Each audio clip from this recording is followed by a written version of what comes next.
Hi, ನಿಮ್ಮನೇನಲ್ಲೂ ಸೊಪ್ಪಿನ ಪಲ್ಯ ಅಂತಂದರೆ ಮೂಗು ಮುರಿಯೋರಿದ್ದಾರಾ? ಹಾಗಾದರೆ ಇದೊಂದು ವಸ್ತುನ ಆ್ಯಡ್ ಮಾಡಿ ಇಷ್ಟಪಟ್ಕೊಂಡು ತಿಂತಾರೆ. ಇಷ್ಟಪಡೋದೇನು ಖಾಲಿನೇ ಮಾಡಿಬಿಡ್ತಾರೆ. ಇನ್ನು ಈ ಪಲ್ಯ ಮಾಡ್ಕೊಳ್ಳೋದಕ್ಕೆ ನಾನಿಲ್ಲಿ ಪಾಲಕ್ ಸೊಪ್ಪನ್ನು ತೊಗೊಂಡಿದ್ದೀನಿ.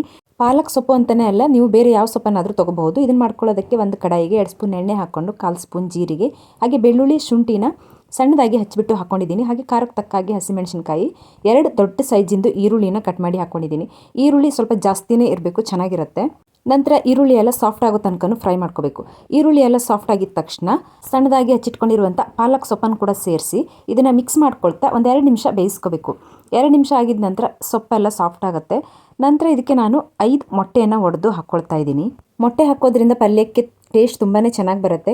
ನನ್ನ ಮಕ್ಕಳು ಸೊಪ್ಪಿನ ಪಲ್ಯ ಅಂತಂದರೆ ಮೂಗು ಮುರಿಯೋರು ಇವತ್ತು ಖಾಲಿನೇ ಮಾಡಿಬಿಟ್ರು, ಅಷ್ಟು ಚೆನ್ನಾಗಿತ್ತು. ಮೊಟ್ಟೆ ಹಾಕ್ಕೊಂಡು ನಿಧಾನಕ್ಕೆ ಮಿಕ್ಸ್ ಮಾಡ್ಕೊಳ್ತಾ 5 ನಿಮಿಷ ಬೇಯಿಸ್ಕೊಂಡ್ರೆ ಸಖತ್ ಟೇಸ್ಟಿಯಾದಂಥ ಅಷ್ಟೇ ಹೆಲ್ದಿ ಆದಂಥ palak egg bhurji ready. Video ಇಷ್ಟ ಆದರೆ ವಿಡಿಯೋಗೊಂದು ಲೈಕ್ ಮಾಡಿ, ಹಾಗೆ ಚಾನಲ್ಗೆ ಸಬ್ಸ್ಕ್ರೈಬ್ ಆಗಿ. Thank you, bye bye.